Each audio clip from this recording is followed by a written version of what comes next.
찬송가 6장 찬양하시겠습니다.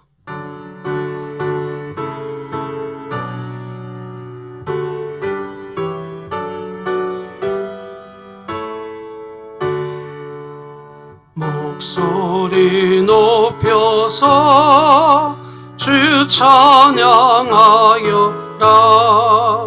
영광과 권세와 존귀와 위엄을 오늘이 다스리시는 만왕의 왕께 돌려라.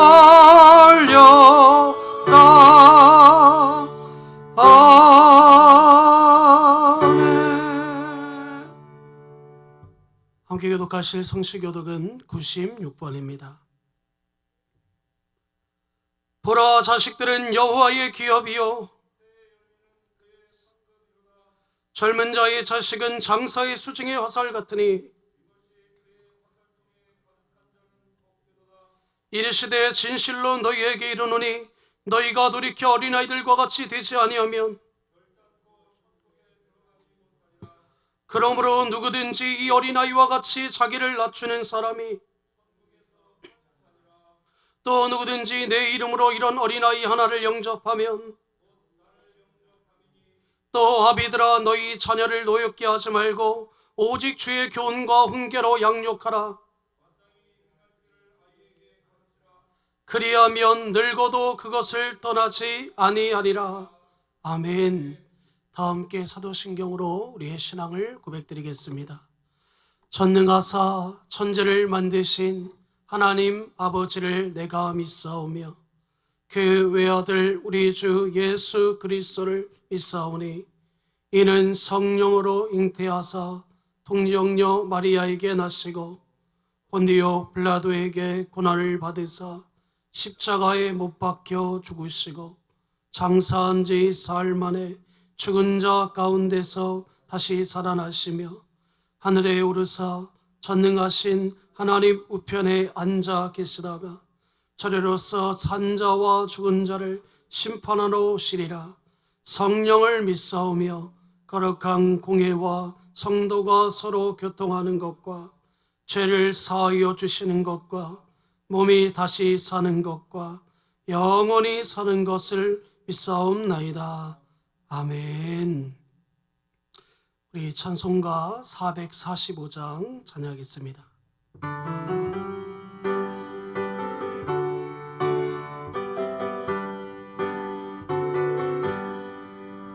배산을 넘어 홍곡에 가도 빛 가운데로 걸어가면 주께서 항상 지키시기로 약속한 말씀 변치 않네. 하늘의 영광 하늘의 영광 너의 맘속에 차고도 넘쳐 할렐루야를 힘차게 불러 영원히 주를 찬양하리.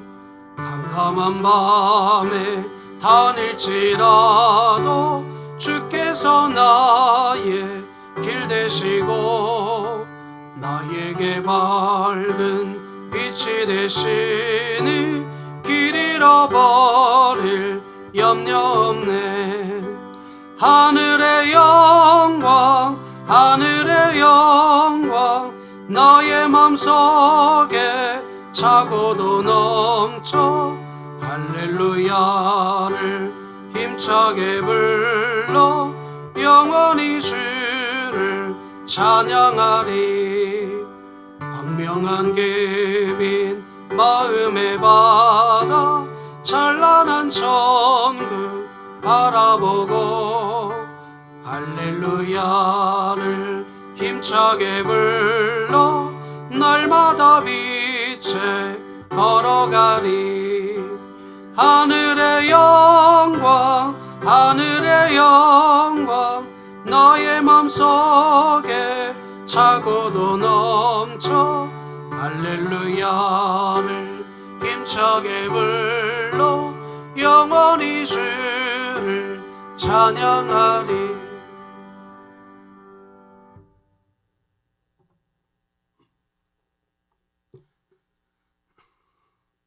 사랑과 은혜가 충만하시고 우리들을 날마다 지키시며 사랑하시는 하나님 아버지, 4월 한 달도 또한 한 주간도 저희를 코로나19의 위급 상황에서 지켜주심을 감사드립니다. 또한 우리 진흥교회 성도들을 지키시어 5월의 첫 주일을 예배당 예배가 아니지만 영상 예배로 드리게 되며 주님과 만나게 하심을 감사드립니다. 아버지 하나님, 이 시간 우리의 삶을 고백하며 용서함을 구합니다. 우리가 하나님 앞에 서는 그날까지 하나님과 사람들 앞에 조금 더 부끄러움이 없는 삶을 살아가며 늘 승리하는 삶을 살아간다 하였지만 우리의 한 주간의 삶이 부끄러운 일들로 살아왔음을 고백합니다. 이 시간 깨닫고 용서를 구하옵나이다. 저희의 죄를 용서하여 주시옵소서. 예배 가운데 임재하시는 주님, 저희를 주님의 십자가 보혈로 정결하게 시켜 주시옵소서. 아버지 하나님, 코로나19로 인해 아직도 세계적으로 국가적으로 어려운 상황이 진행되고 있습니다. 전 세계 의료진들이 서로 합심하여 코로나19의 백신을 개발할 수 있는 지혜를 더하시어 하루빨리 백신이 개발되어 이 난국을 극복할 수 있는 은혜를 주시옵소서. 그래서 더 이상의 인명피해가 발생치 않도록 주님 저희들을 긍휼히 여기시며 지켜주시옵소서. 아버지 하나님, 코로나19의 어려운 상황을 침착하고 질서 있게 진두지휘하는 정부와 방역본부와 또한 이를 위해 현장에서 치료에 힘쓰는 모든 의사진들과 간호사들 또한 봉사하는 이들에게 주님 친히 이루하여 주시옵소서. 많이 지치고 힘들지만 우리 주님께서 그들과 함께 하시며 그들의 건강도 지켜주시옵소서. 그래서 온 국민과 함께 코로나19를 잘 대처하며 이겨내는 능력을 더하여 주시옵소서. 아버지 하나님, 아직도 우리 한반도의 정세는 매우 어둡고 현실 속에 있습니다. 여러 가지 무분별한 각종 가짜 뉴스와 유언비어가 난무하고 있습니다. 또다시 대한민국이 긴장 속으로 휩쓸리지 않도록 우리 주님께서 한반도의 정세를 지켜 주시옵소서. 그래서 이 땅에 평화가 지속되며 우리 진흥교회가 꿈꾸며 기도하는 평안남도 강동군에 주님의 성전이 세워지며 복음의 씨가 싹이 트게 하여 주시며 북한의 백성들이 구원받는 귀한 복을 주시옵소서. 아버지 하나님, 코로나19의 혼란 속에 동성애와 이슬람 문화가 뿌리내리지 못하게 우리 성도들이 깨어 기도하게 하시며 주님께서 친히 임하가 주시옵소서. 또한 예배당 예배가 중단됐지만 우리가 작정한 태신자를 위해 항상 기도하는 우리 교회가 되게 하여 주시옵소서. 아버지 하나님, 다음 주부터는 예배당에서 예배를 드리기에 기도하며 준비 중에 있습니다. 아직 코로나19에 대해 민감한 사항이며 사회적 거리두기에서 이젠 생활 속에서 거리두기가 시작되었습니다. 한 주간 잘 준비하게 하시며 이를 위해 쓰는 목사님과 교육자들과 또한 준비하는 모든 스태프들 주님 지혜를 주시며 함께하사 예배당 예배가 잘 지려지게 하여 주시옵소서. 5월은 가정의 달이며 올해는 어린이 주일입니다. 주님께서 어린아이가 내게 오는 것을 금하지 말라 하시며 천국이 어린아이와 같은 사람의 것이라고 말씀하셨습니다. 우리 교회가 어린이들을 잘 양육하게 하시며 또한 복음을 영화롭게 하는 사랑의 공동체에서 복음을 전수하는 가정, 천국 같은 가정을 세우는 교회 되게 하여 주시옵소서. 또한 교회와 지역사회를 섬겨나가는 복된 교회 되게 하시며 우리 교회의 모든 것을 통하여 주님의 영광 나타나게 하여 주시옵소서. 아버지 하나님, 이 순간에도 코로나19로 힘들지만 또한 병마와 싸우며 고통받는 주님의 사랑하는 자녀들 주님 친히 어루만져 낫게 하여 주시며 경제적으로 물질적으로 어려운 성도들 있습니다. 이 난국을 잘 극복할 수 있도록 주님 물질의 복도 더하여 주시옵소서. 모든 인류의 소망이 되신 아버지 하나님, 전 세계에 나아가 복음을 전하는 각국의 선교사들과 그들의 가족을 지키시고 힘주시옵소서. 코로나19에서 지키시며 복음의 열매를 맺도록 주님 도와주시옵소서. 아버지 하나님, 오늘도 주님의 귀한 말씀으로 강단에 서신 주의 사제를 주님 강권적으로 붙잡아 주시사 귀한 말씀을 통해 모든 성도들이 은혜의 시간 되게 하여 주시옵소서. 모든 영광 주님께 드리며 예수님의 이름으로 기도드립니다. 아멘.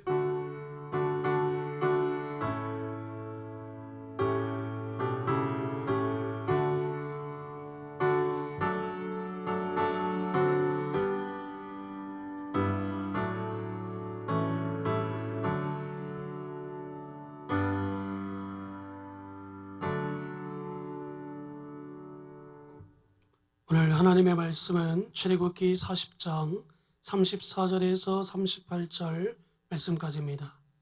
구약성경 146쪽에 있습니다. 출애굽기 40장 34절에서 마지막 38절까지입니다. 다 찾으신 줄 알고 제가 봉독해 올리겠습니다. 구름이 회막에 덮이고 여호와의 영광이 성막에 충만하매 모세가 회막에 들어갈 수 없었으니 이는 구름이 회막 위에 덮이고 여호와의 영광이 성막에 충만함이었으며 구름이 성막 위에서 떠오를 때에는 이스라엘 자손이 그 모든 행진하는 길에 앞으로 나아갔고 구름이 떠오르지 않을 때에는 떠오르는 날까지 나아가지 아니하였으며 낮에는 여호와의 구름이 성막 위에 있고 밤에는 불이 그 구름 가운데 있음을 이스라엘의 온 족속이 그 모든 행진하는 길에서 그의 눈으로 보았더라. 아멘.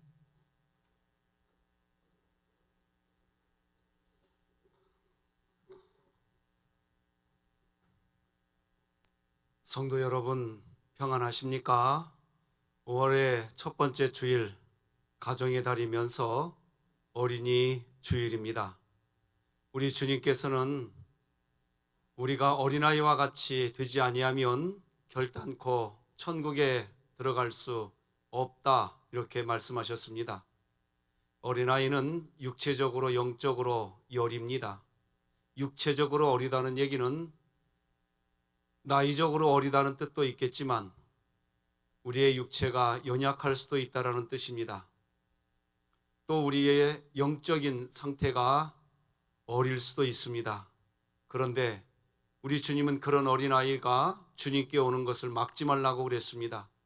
어린이 주일을 지내면서 우리가 완벽하지 않아도, 완전하지 않아도 예수 그리스도 십자가 안에서 우리는 오늘 하나님께 나아가는 은혜를 누리게 되는 줄 믿습니다. 뿐만 아니라 어린이는 이 세상을 성인들처럼 살아갈 힘이 있지 않습니다. 연약한 존재지요. 그런데도 하나님은 그런 어린아이와 같이 되지 아니하면 결단코 천국에 갈 수 없다고 그랬습니다. 무엇을 교훈하는 거지요? 우리가 실력이 있고 또 어떤 능력이 또 있어야만 하나님께 나아가는 것이 아닙니다. 오히려 그 반대입니다. 하나님의 사랑을 누리고 하나님의 은혜를 누리는 것은 내가 어떠하면 갖추고 있어서가 아니라 오히려 나의 부족함을 하나님께 인정할 때 하나님은 그런 어린아이와 같은 우리를 받아주시는 거지요.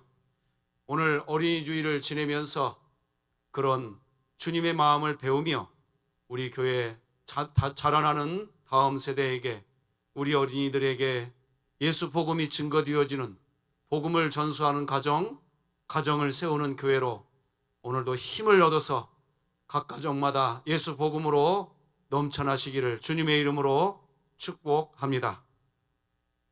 오늘은 신뢰하면 비용이 절감됩니다, 이런 제목으로 하나님 말씀 나누겠습니다. 경제학에서는 거래 비용이라는 말이 있습니다. 물건을 파는 사람과 물건을 사는 사람 사이에 거래가 이루어지기 위해서 발생하는 모든 비용을 염두에 둔 개념이 바로 거래 비용이라는 단어입니다.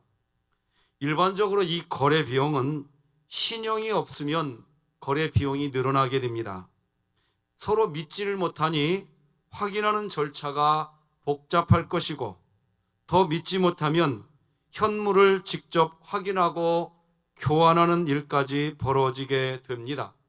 시간이 많이 들고 번거로움도 대단해지는 거지요. 그 신용이 없으면 거래 비용이 늘어나는 겁니다. 경제학에 거래 비용이 있듯이 사람과 사람 사이에도 관계 비용이라는 것이 존재합니다. 쌍방 간에 신뢰가 없으면 관계를 맺는데도 많은 비용이 듭니다. 힘을 갖추고 있을 때에는 상대가 쉽게 배신하거나 엉뚱한 행동을 할 수 없습니다. 왜요? 왜? 관계를 깰 때 받게 되는 자신의 손해가 있기 때문에 한쪽이 힘이 세면 한쪽이 그 힘센 사람에게 자신의 이 약함을 드러내지 않으려고 노력하고 또 힘센 사람과의 관계 속에서 자신의 강함을 너무 과시하지도 않습니다. 자, 문제는 뭐냐면 힘이 없을 때 나타납니다. 이때는 신뢰할 수 없는 사람들과는 되도록 관계를 맺지 않으려고 합니다. 그리고 모든 관계를 한 번쯤 의심하게 됩니다. 혹시 배신하지는 않을까? 나를 이용하려고 하는 것은 아닐까? 결국 쉽게 맺었던 관계조차도 엄청난 비용을 치르면서 어렵게 이루어져 갑니다. 그래서 점차 인격적인 신뢰를 할 수 있는 사람들과만 관계를 맺게 되는 인간관계도 있습니다. 관계를 형성하려고 할 때에 비용이 많이 드는 사람이 있으면 점차적으로 그 관계를 맺으려고 하지 않기도 합니다. 왜냐하면 비용이 너무 많이 들기 때문입니다. 반대로 서로 신뢰할 수 있는 사람이 얼마나 귀중한 것인지 깨닫게 되기도 합니다. 1995년에 프란시스 후쿠야마 씨가 쓴 신뢰라는 책이 있습니다. 이 책은 저자가 이 책에서 강조하고 있는 게 있는데, 그것은 사회의 축적된 자본 중에 가장 중요한 자본은 신뢰다, 이렇게 딱 못 박습니다. 고신뢰 사회, 그러니까 신뢰성이 높은 사회는 무한대의 성장 가능성이 있지만, 저신뢰 사회, 그러니까 서로 신뢰할 수 없는 그런 사회는 이 거래 비용의 증대로 성장에 한계가 있더라는 겁니다. 그래서 저자는 거짓말하는 것을 크게 질책하고 약속 시간 어기는 것을 아주 야만적인 행동이라고 이야기합니다. 왜요? 왜 그럴까요? 바로 기본적인 신뢰를 구축하지 않으면 더 이상 성장은 불가능하기 때문입니다. 신뢰할 수 있는 사람은 재산이 됩니다. 첫째, 무거운 입이 되라고 충고합니다. 무거운 입은 웬만한 공부보다 더 인생에 큰 보탬이 되는 무기가 된다고 이야기합니다. 둘째, 나쁜 것은 전달하지 말라고 충고합니다. 한 사회에서 나쁜 것이나 부정적인 것을 전하는 사람은 그 사회의 공동체 멤버들이 시간이 흘러가면서 그 사람은 나쁜 것, 부정적인 것을 전달하는 사람이야 라고 인식해 버린다는 겁니다. 그리고 그렇게 나쁜 것과 부정적인 일을 전하는 통로로 이용당하게 되어져 버린다는 겁니다. 결국 그 사람에게는 나쁜 것, 부정적인 것만 가지고 있는 사람들이 달라붙게 되고, 그 사람은 어느 지점에서 절대로 성장하지 못하게 된다고 이야기합니다. 셋째, 유익한 정보를 살리는 데 힘을 쓰라고 충고합니다. 여러분, 성령은 살리는 영입니다. 반대로 마귀는 죽이는 영입니다. 이 한 가지 모습을 통해서 우리는 우리 자신과 곁에 있는 지체들이 성령의 일을 하는 사람인지 아니면 마귀의 일을 하는 사람인지 우리는 증명할 수 있습니다.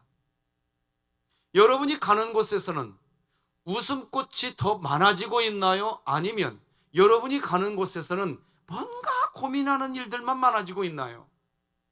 성령은 살리는 영이라는 것을 기억하십시오. 그래서 신뢰는 스펙보다 더 중요한 능력이 되는 것입니다.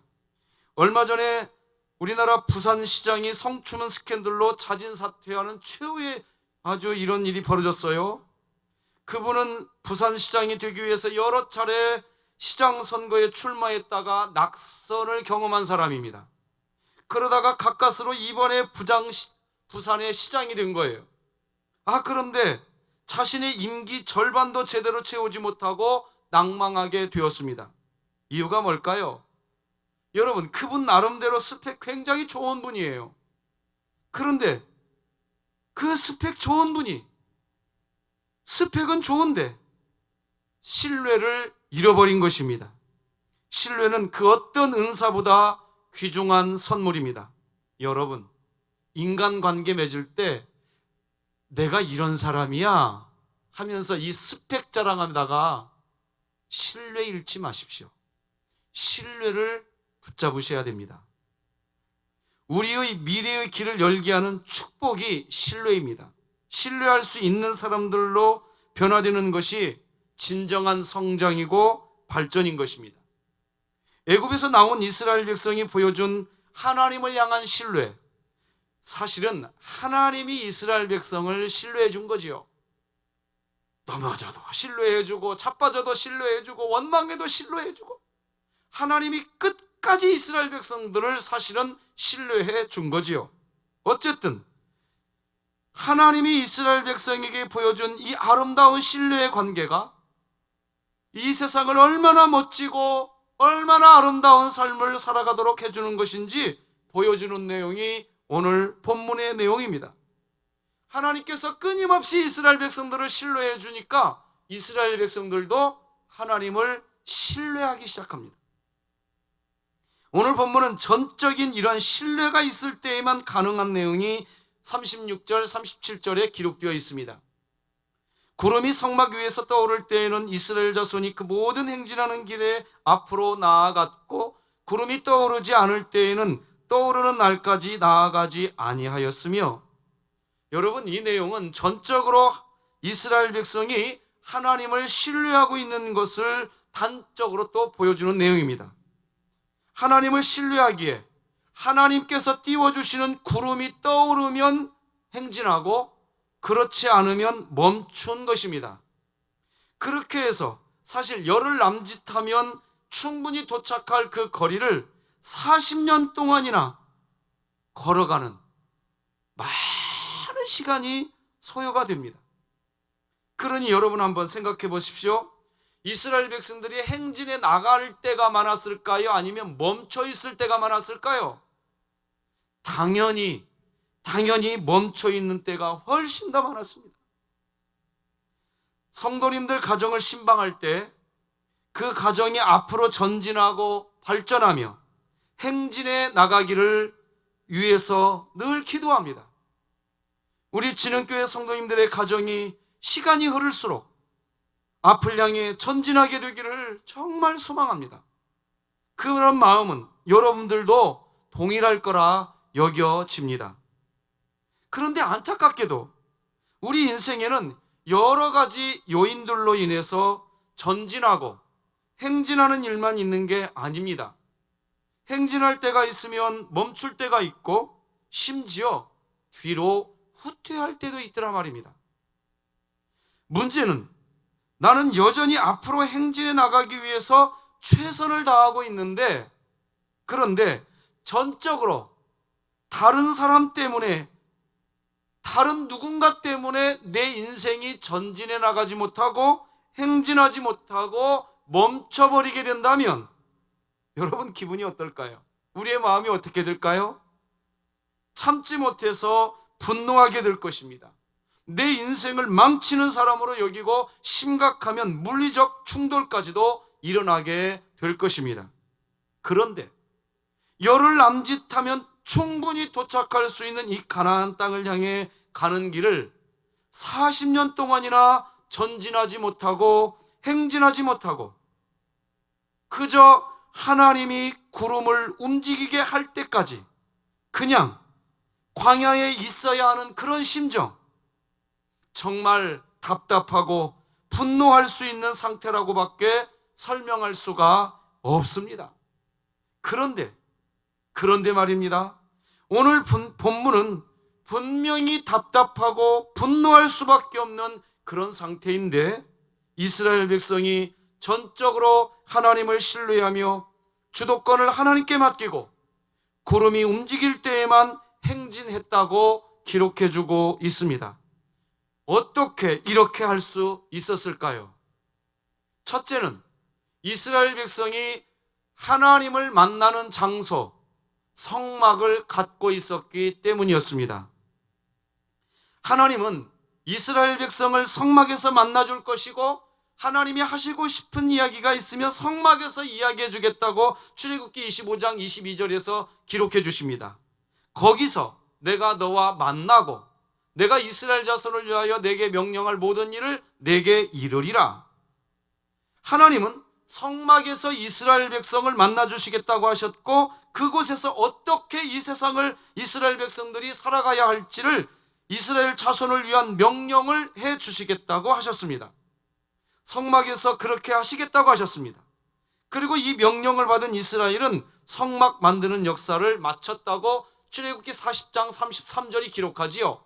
그는 또 성막과 제단 주의 뜰에 포장을 치고 뜰 문에 휘장을 다니라. 모세가 이같이 역사를 마치니, 하나님께서는 모세에게 성막을 만들라고 하셨고, 모세와 이스라엘 사람들은 성막을 완성하는 역사를 마친 것입니다. 즉 하나님을 만나는 장소를 만들어 놓은 것입니다. 어떻게 이 세상을 살아가야 할지 하나님의 명령을 받게 되는 통로가 그들에게 있었다는 얘기입니다.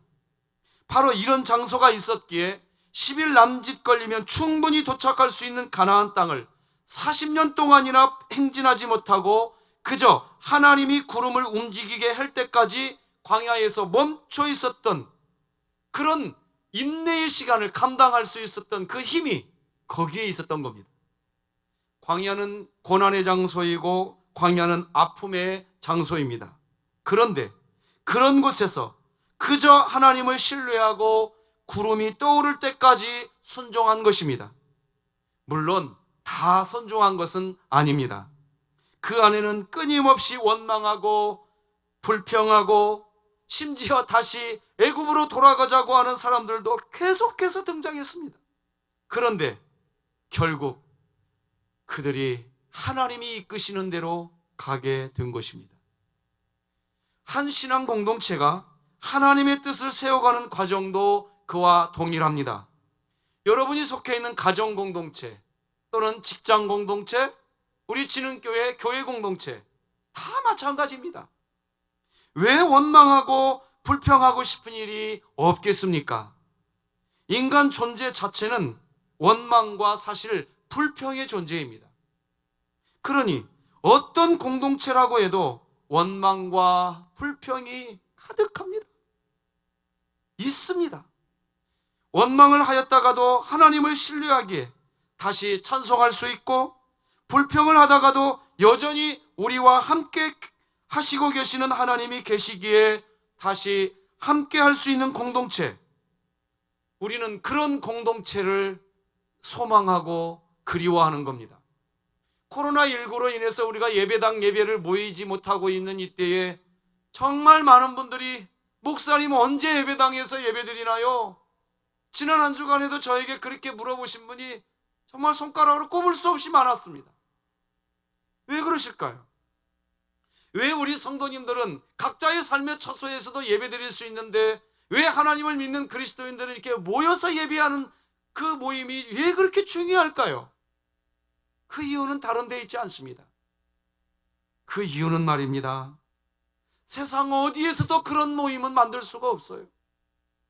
오로지 교회 안에 왔을 때에 하나님이 주시는 그 끊임없는 우리를 향한 그 사랑 때문에 우리가 하나님을 신뢰하게 되어지고, 원망과 불평이 있다 할지라도 교회 공동체 안에 들어오면 분노하고 싶고 시기하고 질투하는 일들이 있다가도 하나님 때문에 분노가 사라지고 시기가 사라지고 그 대신 찬송을 하게 되고 그 대신 감사하게 되고, 그런 모임이 그리워서 예배당 예배를 우리 성도님들이 기다리고 있는 것 같습니다. 원망과 불평 그리고 낙심이 가득한 세상에서 신앙 공동체, 믿음 공동체를 세워간다는 것은 어떤 마음일까요? 바로 시편 43편의 시인과 같은 마음입니다. 다 같이 한번 읽어볼까요? 내 영혼아, 네가 어찌하여 낙심하며 어찌하여 내 속에서 불안해하는가? 너는 하나님께 소망을 두라. 그가 나타나 도우심으로 말미암아 내 하나님을 여전히 찬송하리로다. 아멘. 여기 보면 하나님께 소망을 두라, 하나님을 여전히 찬송하리로다 라고 노래합니다. 영혼에 낙심이 찾아오는 심각한 위기의 때, 불안해서 더 이상 숨쉬기도 힘든 때, 하나님을 만나는 장소가 있는 성도는 이런 놀라운 일들이 여러분의 가슴에서부터 시작됩니다. 어째서 내가 낙심해하는가? 어째서 내가 불평하며 살아가는가? 아니다! 내 영혼은 찬송하며 살겠다. 그런 하나님의 놀라운 일이 여러분 안에 있기를 주님의 이름으로 축복합니다. 얼마 전에 안성으로 이사를 하신 우리 성도님 가정이 있습니다. 안성에서 새로 살게 될 집이 아직 건축되지 않았는데 수원에 살고 있던 집이 계약이 되어서 이사를 할 수밖에 없었어요. 살림살이는 이삿짐센터 컨테이너 박스에 보관하고 임시 거처에서 살고 계시는데 가보니까 여전히 건축 허가가 나오지 않은 상태였습니다. 답답한 상태였더라고요. 그런 상태에서 제가 그날 신방을 하게 되었고 간절히 하나님께 기도하는 시간을 가졌습니다. 그 시간이 바로, 그런 시간이 바로 하나님을 만나는 장소인 것입니다. 그렇게 기도하고 성도님 가정에 이렇게 요청을 했어요. 성도님, 매일 아침마다 아내의 손을 잡고 5분 이상 다른 일 하기 전에 일어나자마자 바로 아내의 손을 잡고 꼭 하나님께 기도하는 시간, 그런 시간을 가지라고 이야기해 주었습니다. 하나님과 만남의 시간을 가지라고 한 거지요. 그리고 저는 그날 집으로 돌아왔습니다.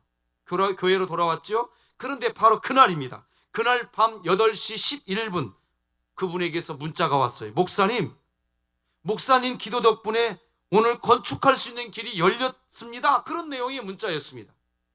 그래서 저는 이렇게 답장해 줬어요. 성도님, 하나님은 우리 삶의 지팡이와 막대기가 되어주십니다. 그리고 하나님은 이미 우리 손에 그 지팡이와 막대기를 손에 쥐어 주신 것을 믿으시고 하나님과 함께하는 시간을 가져보세요. 그렇게 했습니다. 그리고 요 며칠 전에 다시 제가 그 가정에 또 안성에 신방을 갔습니다. 그런데 그때 남자 집사님이 저에게 이렇게 이야기했습니다. 목사님께서 말씀하신 대로 아내하고 매일같이 두 손 잡고 기도하는 시간 가졌어요. 그러더니 갑자기 같이 신방을 간 우리들에게 간증할 게 있다라는 거예요. 그래서 무슨 얘기냐 했더니 내용은 이거예요. 그렇게 하나님과 만남의 시간을 가지기 시작하면서 그 지역에 원주민들이 텃세를 부리는 일들도 있었고 여러 가지 일들이 있었는데 하나하나 문제가 해결되기 시작하더라는 거예요. 하면서 간증을 하시더라고요. 그 간증을 하는 그 성도님의 얼굴 표정 저는 보았어요. 하나님이 주신 평안이 있더라고요. 세상에서 가장 멋진 집, 행복하고 하나님이 함께하는 만남의 집을 아름답고 멋지게 안전하게 그 집이 잘 건축되기를 주님의 이름으로 축복합니다. 여러분, 하나님께 소망을 두는 인생은 어떤 인생일까요? 여전히 하나님을 찬송하는 인생은 어떤 인생일까요? 매일같이 하나님을 만나는 장소가 있는 인생입니다. 하루 24시간을 지내면서 하나님을 만나는 장소가 없다는 것은 하나님께 소망을 두고 있지 않다는 이야기입니다. 하나님을 만나는 장소가 있어야 구름이 떠오르지 않을 때 원망하지 않습니다. 왜 10일 남짓 걸리면 도착할 곳을 하나님 40일 동안이나 걸리게 했느냐고, 왜 이렇게 내 인생을 머뭇거리게 만들었느냐고, 왜 내 인생을 이렇게 방황하게 만들었느냐고 하면서 불평하지 않습니다. 왜냐하면 하나님은 나에게 가장 좋은 것을 주시는 분이라는 믿음이, 하나님을 만나는 장소가 있는 사람은 그냥 이 가슴 안에서 그냥 있게 되는 거예요. 그러니 상황에 흔들리지 않습니다. 우리 다 같이 마태복음 7장 90, 11절 함께 읽어볼까요? 시작. 너희 중에 누가 아들이 떡을 달라 하는데 돌을 주며 생선을 달라 하는데 뱀을 줄 사람이 있겠느냐? 너희가 악한 자라도 좋은 것으로 자식에게 줄 알거든 하물며 하늘에 계신 너희 아버지께서 구하는 자에게 좋은 것으로 주시지 않겠느냐? 여러분, 오늘 본문은 분명히 답답하고 분노할 수밖에 없는 상태인데 이스라엘 백성이 전적으로 하나님을 신뢰하며 인생의 모든 주도권을 하나님께 맡기고 구름이 움직일 때에만 행진했다고 기록해주고 있습니다. 어떻게 이렇게 할 수 있었을까요? 그 두 번째는 우선순위가 하나님이었기 때문입니다. 우선순위가 인생의 문제입니다. 잘못된 우선순위가 인생을 뒤죽박죽 만들어버립니다. 우선순위 꼭대기에 내 자아가 있습니다. 그러면 항상 내 건강, 나의 많은 수입, 나의 출세, 나의 승승장구, 사람들이 나를 향한 인정, 항상 납니다. 나. 그래 놓고 시험 들었다고 하는데 가서 찾아보면 내 감정이 흔들렸다는 거이다. 여러분의 인생 꼭대기에 누가 있냐는 거예요. 여러분, 아까 제가 말씀드렸던 이 건강, 많은 수입, 출세, 승승장구, 여러분 이 단어만 봐도 쉽게, 여러분 이런 것 우리가 인생을 살아가면서 쉽게 이룰 수 있는 단어들인가요? 아니에요. 쉽게 얻을 수 있는 게 아니에요. 이게 쉽게 얻을 수 있는 게 아니니까 이것이 목표가 되어지면 항상 불행입니다. 항상. 반대로 우선순위 꼭대기에 하나님이 있으면 말입니다, 삶의 질서가 잡힙니다. 어떤 조건 속에서 영광 돌리는 것은 가능해집니다. 갈등과 비틀거림이 없는 게 아니에요. 있어요.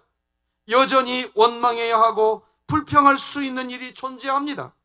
그러나 신기하게 하나님이 내 머리 꼭대기에 있는 이 우선순위가 정립되면 말입니다, 신기하게 원망하지 않고 주님을 의지하게 됩니다. 오히려 감사하고 찬송하게 됩니다. 그것을 구원받은 성도의 신앙생활이라고 하는 거예요. 그것을 구원받은 신앙생활이라고 하는 거예요. 그걸. 지난 월요일 새벽 예배 시간에 우리 성도님들과 나눈 그림이 있어요. 바로 이것입니다. 예수님이 아주 호탕하게 웃고 있는 모습을 연필로 스케치한 그림이지요. 저에게 이 그림은 충격이었습니다. 제가 그랬던 것 같은데 우리 모두에게는 말입니다, 을의 심각한 얼굴의 예수님만을 상상하는 그런 습관이 있어요. 우리가 접하고 상상하는 예수님의 모습은 심각한 얼굴, 권위에 찬 얼굴, 엘리 엘리 라마 사박다니 막 하는 그런 예수님의 얼굴. 그래가지고 교회에 와가지고도 말입니다, 항상 심각해요. 표정이 말 한마디 걸기가 무서워. 심각해가지고. 그것이 경건인 줄 안단 말이에요. 오늘날 여러분, 우리의 경건이 그런 거 아니에요. 그냥 물어보면 교회가 이래서 말이에요, 항상 심각해. 그 안에 하나님이 계시면 그렇지 않아요. 믿는 자에게는 능치 못할 일이 없다고 그랬잖아요. 우리가 어찌 보면 이 습관의 포로가 되어 있는지도 모르겠어요.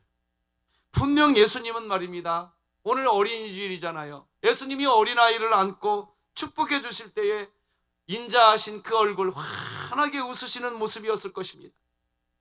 마리아가 향유를 부을 때 사랑이 충만한 모습으로 그 마리아를 응시하셨을 것입니다.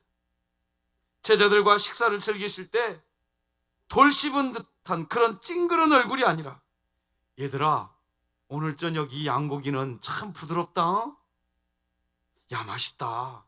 오늘 저녁 만찬 정말 최고였어. 너희들과 함께 먹는 이 저녁 식사는 너무 행복했어.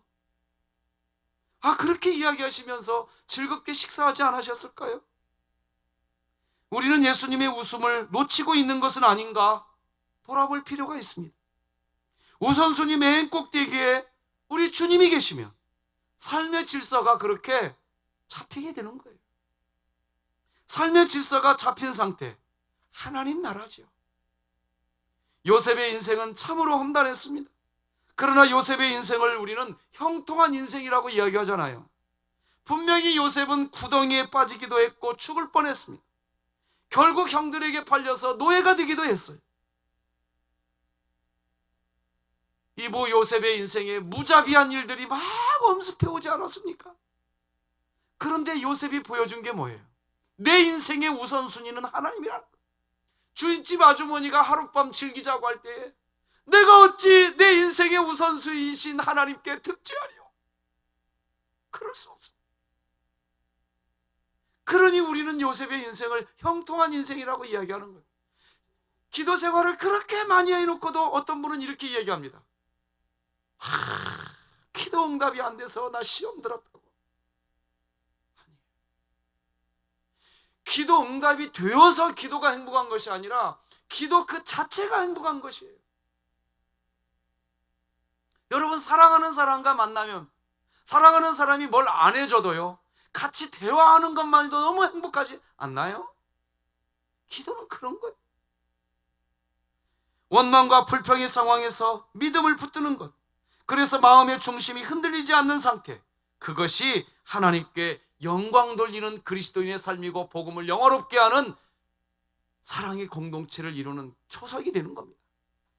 결국 애굽의 총리가 되어서, 그리고 그때 만난 자기를 구렁텅이에 집어넣어버리고 노예로 팔아버린 형들, 그때 그 형들에게 창세기 50장 20절 보면 뭐라고 얘기합니까? 이렇게 이야기합니다. 당신들은 나를 헤아려 하였으나 하나님은 그것을 선으로 바꾸사 오늘과 같이 많은 사람의, 많은 백성의 생명을 구원하게 하시려 하셨나니. 할렐루야. 대단하죠. 그러니까 인생의 꼭대기에 하나님이 계신 분은 문제가 없어서 찬송하는 거 아니에요. 문제가 있는데도 감사하다는 말을 먼저 하는 거예요. 알파고와 인간의 바둑 시합이 있었지요.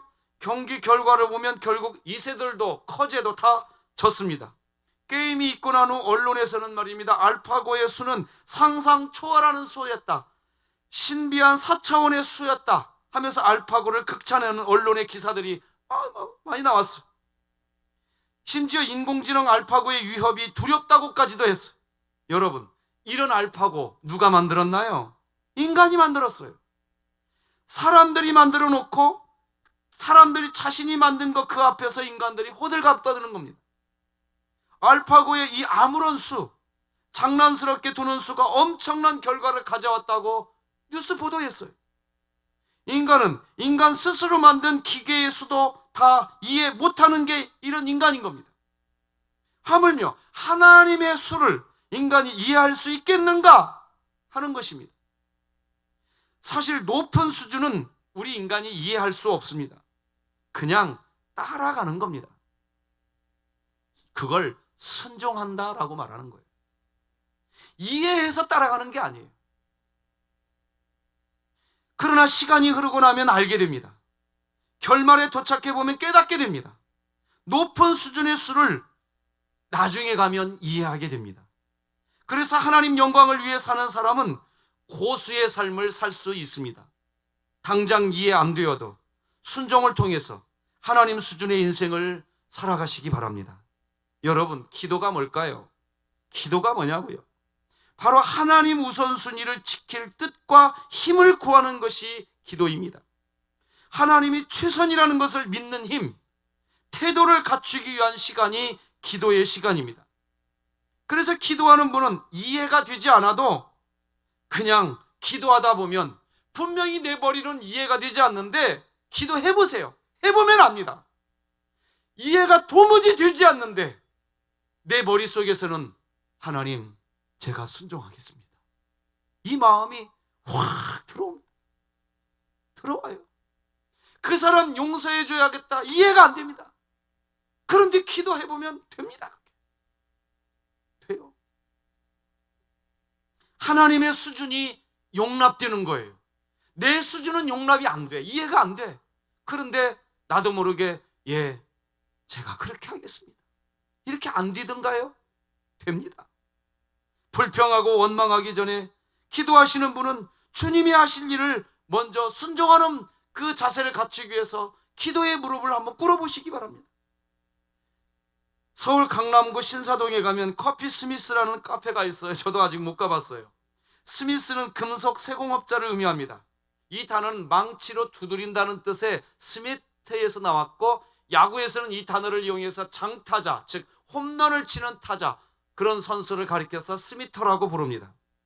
이해 못할 조건과 상황이 오면 여러분, 기도로 두드리시기 바랍니다. 그러면 최고의 정령된 명품의 작품 인생, 거기에서 나오는 겁니다. 그리스도인들은 기도라고 하는 이 방망이로 닥쳐오는 고난과 원망, 이 불평을 홈런을 쳐버리는 겁니다. 마귀가 고난이라는 인생의 쓴 공을 여러분에게 던지고 있습니까? 기도라고는 방망이로 쳐내버리시기 바랍니다. 영적 장타자들이 될 수 있단 말입니다. 이스라엘은 결국 이런 영적 장타자가 된 것입니다. 오늘 본문은 분명히 답답하고 분명히 분노할 수밖에 없는 상황인데, 이스라엘 백성이 하나님을 신뢰하면서 하나님께 주도권을 맡기고 가니까 구름이 움직일 때에만 행진했다고 기록해주고 있습니다. 열흘이면 갈 수 있는 길을 40년이 걸렸어요. 어떻게 이렇게 순종할 수 있었을까요? 그 세 번째는 하나님의 사인인 구름기둥, 불기둥이 눈에 보였기 때문입니다. 오늘 본문 38절에 분명히 이렇게 기록하지 않습니까? 낮에는 여호와의 구름이 성막 위에 있고 밤에는 불이 그 구름 가운데에 있음을 이스라엘의 온 족속이 그 모든 행진하는 길에서 그들의 눈으로 보았더라. 이스라엘 백성이 열흘 남짓 걸리면 얼마든지 도착할 수 있는 장소 가나안을 40년 동안이나 이 광야에서 견뎌내고 버틸 수 있었던 가장 중요한 핵심 요인은 바로 그들의 눈으로 주님이 하시는 일이 보였던 겁니다. 인생은 앞으로 전진해 나간다고 해서 행복한 게 아닙니다. 나아갈 방향이 보일 때 행복한 것입니다. 2달 전에 제가 좀 몸에 이상 증상이 왔어요. 갑자기 쓰러졌습니다. 응급실에 병원에 제가 실려가는 일이 있었어요. 그런데 의사 선생님이 저보고 두 눈을 감고 일자 걸음을 걷는 연습을 많이 해야 한다고 저에게 처방을 내려주셨습니다. 눈을 감고 앞을 보지 못한 상태에서 일자 걸음으로 앞을 향해서 걸어가는데 말입니다, 제 몸이 자꾸 흔들리더라고요. 불안했습니다. 앞을 보지 못하고 나가는 전진은 이렇게 불안한 겁니다. 제가 분명히 전진에 나가고 있었어요. 전진에 나가고 있었는데 앞을 못 보니까 불안하더라고요. 인생은 전진하고 행진해서 행복한 게 아니더라고요. 앞이 보일 때 행복하더라고요. 왜 코로나19 이후의 시대를 사람들이 걱정하고 있을까요? 앞이 보이지 않기 때문입니다. IT 시대가 짧게는 10년이 그냥 갑자기 우리 곁으로 와버렸대요. 길게는 한 20년이라는 세월이 그냥 갑자기 우리 현실로 다가와 버렸대요. 그래서 앞으로 어떤 인생이 벌어질지 앞이 두렵다는 거예요. 레밍 신드롬이라는 말이 있습니다. 레밍은 스칸디나비아 반도에 사는 들쥐의 한 종류입니다. 들쥐. 이 레밍쥐의 특징 중 하나는 집단이나 우두머리, 맨 앞에 있는 우두머리가 하는 행동을 뒤에 있는 쥐들이 그대로 따라간다는 겁니다.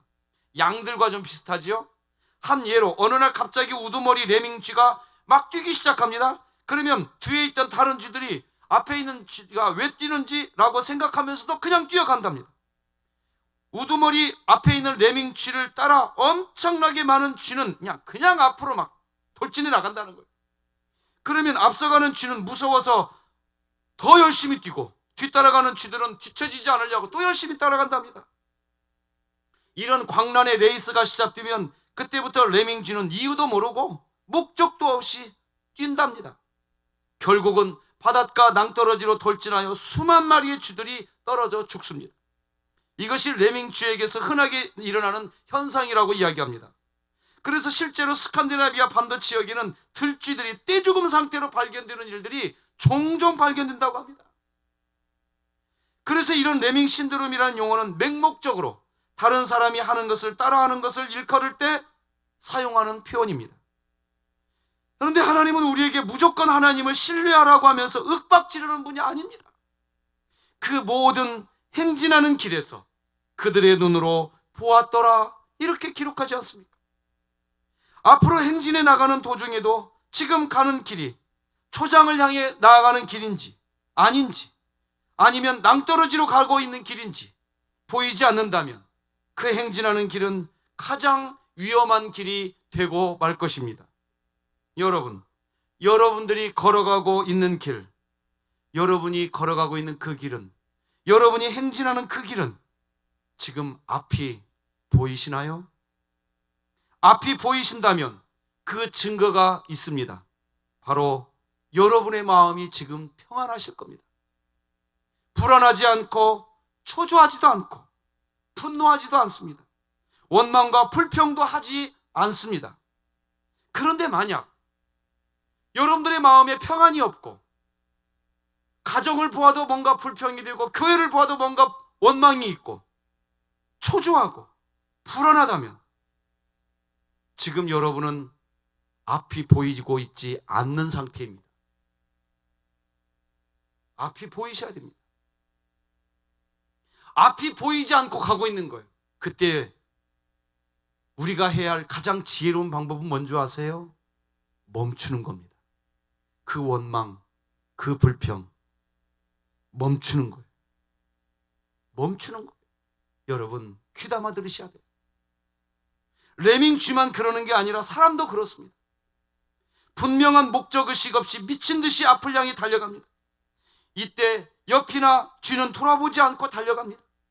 이런 생각에 빠지게 되면 약자들을 생각하지 않습니다.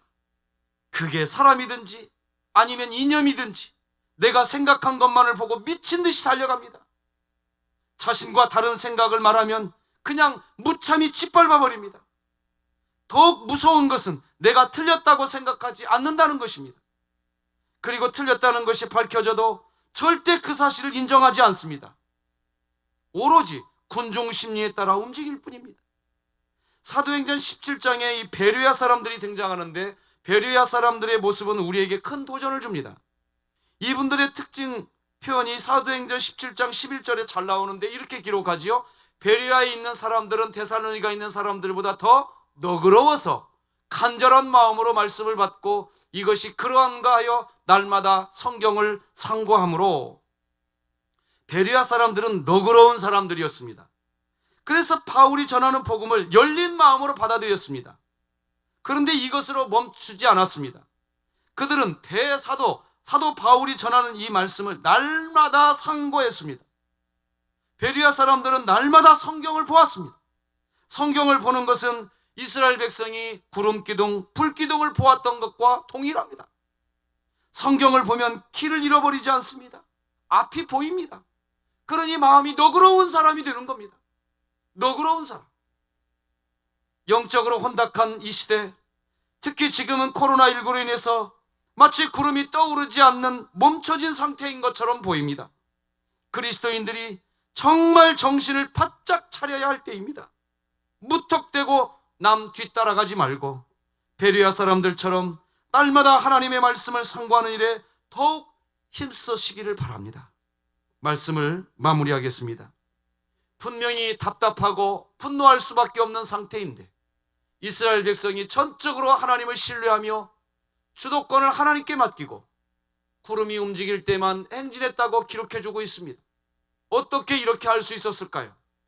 첫째는 이스라엘 백성이 하나님을 만나는 장소, 성막을 갖고 있었기 때문이었습니다. 둘째는 우선순위가 하나님이었기 때문이었습니다. 세 번째는 하나님의 사인인 구름기둥, 불기둥이 눈에 보였기 때문입니다. 사랑하는 성도 여러분, 앞이 보이지 않는 코로나19 이후의 시대가 걱정이 태산입니다. 그러나 하나님을 만나는 장소가 있으시고 우선순위가 하나님이 되시고 하나님 말씀을 가지고 앞을 바라보며 평안하게 사는 우리 진흥교회가 되기를 주님의 이름으로 축복합니다. 기도하시겠습니다. 하나님 아버지 감사합니다. 열흘 남짓 걸리면 충분히 도착할 가나안 땅. 그런데 40년이 넘게 걸렸습니다. 행진하는 시간보다 멈춰 있을 때가 훨씬 많았습니다.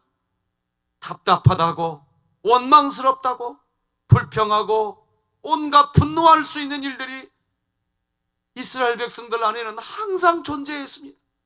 그런데도 구름기둥, 불기둥을 보면서 하나님을 만날 수 있는 성막을 가지고 있으면서 그래도 인생의 우선순위를 하나님께 두면서 그 광야의 길을 간 줄 믿습니다.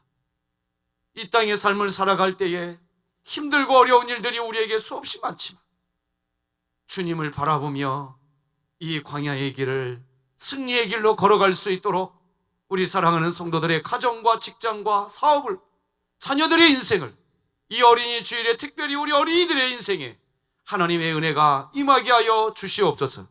예수님의 이름으로 기도드립니다. 아멘. 우리 찬송가 449장 하나님께 찬양 드리겠습니다.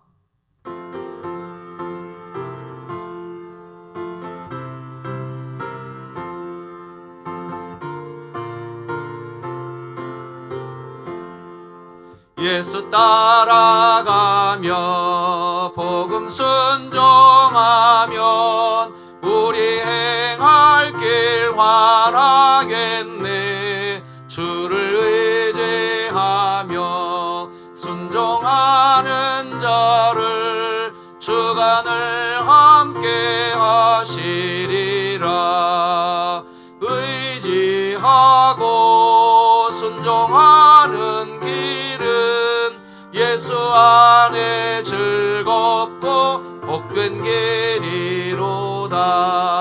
해를 당하거나 우리 고생할 때 주가 위로해 주시겠네. 주를 의지하며 순종하는 자를 주가 안위해 주시리라.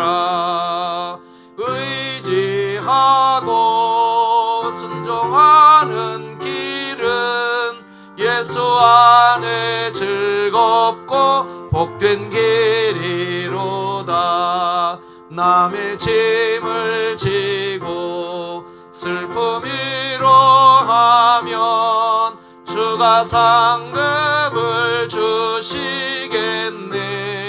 주를 의지하며 순종하는 자를 항상 복 내려 주시리라. 의지하고 순종하는 길은 예수 안에 즐겁고 복된 길이로다. 우리 받은 것을 주께 다 드리면 우리 기쁨이 넘치겠네. 주를 의지하며 순종하는 자를 은혜 풍성케 하시리라. 의지하고 순종하는 길은 예수 안에 즐겁고 복된 길이로다. 주를 힘입어서 말씀 잘 배우고 주를 모시고 주를 의지하며 항상 순종하면 주가 사랑해 주시리라면. 의지하고 순종하는 길은 예수 안에 즐겁고 복된 길이로다. 하나님 아버지 고맙습니다. 우리 진흥에 사랑하는 가족들이 오늘도 이렇게 하나님을 신뢰하며 하나님을 경외하는 마음의 중심에 두고 10의 1조를 구분하고 선교예물과 구제예물과 감사예물, 이삭죽기 마당에 참여하며 성미를 구별하고 리모델링의 마음을 묶으면서 계좌이체로 헌금하고 또 마음의 봉투를 담아 이렇게 하나님을 경외하면서 내 인생의 주인은 재물이 아니라 하나님인 것을 고백하게 하시니 하나님 영광을 받아 주시옵소서. 참으로 어렵고 힘든 시대를 살아가고 있는 이때에 특별히 자영업자들과 소상공인들 또 직장을 다니는 많은 우리 성도님들의 삶의 현장에 갖가지 곤고한 일들이 일어나고 있는 이때에 하나님, 우리 하나님 먹여주시고 입혀주시는 복으로 채워주시고 저들의 가정을 지키시고 건강을 붙드시는 은혜로 덮어주시옵시고 우리 하나님께서 왕 되신 것을 체험하며 살아가는 거룩한 사랑하는 성도들 가정 다 되게 하여 주시며 드려지는 이 예물 우리 하나님의 영광만 드러내게 하여 주시옵소서. 예수님의 이름으로 기도드립니다. 아멘. 할렐루야. 우리 사랑하는 성도 여러분, 우리 가족 여러분, 같이 서로 한번 인사하십시다. 하나님은 우리들을 사랑하십니다. 하나님은 우리를 사랑하십니다. 하나님은 우리를 사랑하시는 분이십니다. 예, 감사합니다. 영상으로 교회 소식 듣겠습니다. 진흥교회에 오신 새가족 여러분을 환영합니다. 등록하신 새가족 형제자매님과 찾아주신 여러분을 환영합니다. 2020년도 교회표어는 복음을 전수하는 가정을 세우는 교회입니다. 오후 예배는 가정예배로 드립니다. 가정예배 자료는 교회 홈페이지 나눔터에서 우리집 가정예배로 들어가 확인하시기 바랍니다. 매일 새벽예배 업로드 시간이 오전 5시에 있습니다. 수요예배 업로드 시간이 오후 7시 30분에 있습니다. 주일 낮예배 업로드 시간이 오전 9시와 11시에 있습니다. 유튜브 진흥교회 채널에서 시청 가능하며 유튜브 진흥교회에 가입해 주시기 바랍니다. 예배 시간에 드린 건축 헌금과 일반 헌금은 진흥교회 계좌인 새마을금고 계좌로 보내주시기 바랍니다. 가능하면 계좌 이체로 헌금해 주시고 특히 장로님, 안수집사님, 권사님들께서는 꼭 계좌 이체로 헌금해 주시기 바랍니다. 만약 계좌 이체가 어려운 분은 화요일, 목요일, 토요일 오전 10시에서 12시 또는 오후 1시에서 4시 사이에 교회로 가져와 주시면 감사하겠습니다. 헌금 항목은 별도로 적어서 1층 교육자실 또는 2층 사무실로 보내주시면 항목별 헌금 개수 처리하겠습니다. 5월 10일 진흥교회 본당에서의 예배가 1부 오전 9시, 2부 11시에 있습니다. 청소년부, 청년부 예배가 본당에서 5월 10일 오후 2시에 있습니다. 예배당 예배를 위한 대응 안내입니다. 모든 예배 후 예배 장소 소독을 실시합니다. 열 체크, 손 세정, 마스크를 착용하고 예배를 드리고 방문자 기록을 합니다. 본당에는 사람 간 거리 두기 위해 표 붙인 곳에만 착석합니다. 식사 교제는 없고 성도 간 대화는 통풍이 되는 교회 마당에서 합니다. 해외를 다녀오시고 자가 격리 기간에 해당되는 성도님은 추후에 예배에 참석합니다. 신분 확인이 불확실한 낯선 분은 출입 통제를 합니다. 예배당 예배와 영상 예배를 동시에 실시합니다. 주일학교 예배는 지금처럼 영상 예배로 드립니다. 향후 코로나19 상황과 환경을 지켜보면서 다른 예배도 점진적으로 예배당 예배로 드릴 예정입니다. 이삭죽기 마당 사랑나눔에 이강국 집사님, 조성래 권사님 가정에서 다혜의 다운 하윤이 어린이날을 맞이하여 감사하여 드리셨습니다. 이상으로 교회 소식을 마치겠습니다. 감사합니다.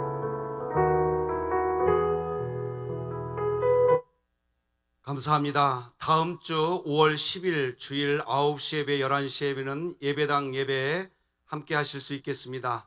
자세한 안내는 각 성도님들께 교회에서 개별적 문자로 더 소상하게 설명해 드리겠습니다. 이제 다 자리에서 일어나셔서 찬송가 620장 하나님께 올려드리겠습니다.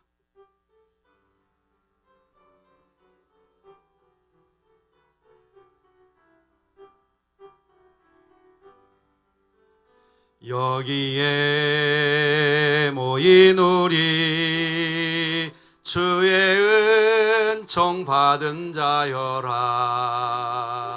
주께서 이 자리에 함께 계심을 아노라.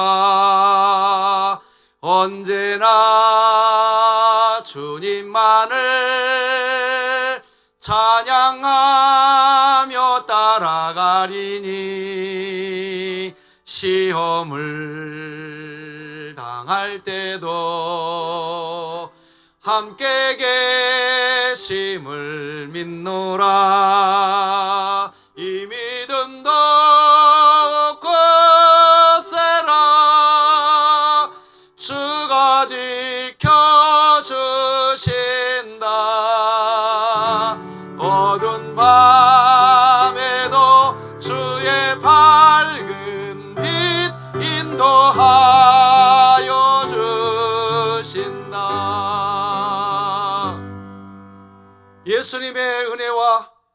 하나님 아버지의 사랑과 성령님의 교통하심이 우리 진흥의 모든 성도들의 심령과 가정 위에, 우리 진흥교회 위에 이제로 영원토록 함께할지어다. 아멘.